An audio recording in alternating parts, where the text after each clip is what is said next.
আমার হুসাইন শহীদ হয়ে গেছে কারবালার ময়দানে, আমি যাইতেছি। আমার হুসাইন ডাক দিছে নানাজি কইয়া, আমি রওজায় থাকতে পারি নাই রে,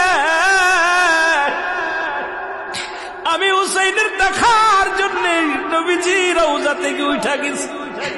আলেমরা সর। ইবনে আব্বাস বলে, আমি স্বপ্নের মধ্যে দেখেছিলাম আমার রাসূল ডাক দে বলে, মক্কা মদিনার মানুষেরা রে আর ঘুমাস না, আর তোরা ঘরের মধ্যে থাকিস না। আমি নবীর রওজায় ঘুমাইতে পারি নাই, কান্না সহ্য করতে পারি নাই। ওদিন আমিও ফাতেমার নদীও না আমি সহ্য করতে পারি। আমার হুসাইন যখন ডাক দিয়েছিল নানাজি ইয়া মুহাম্মাদ,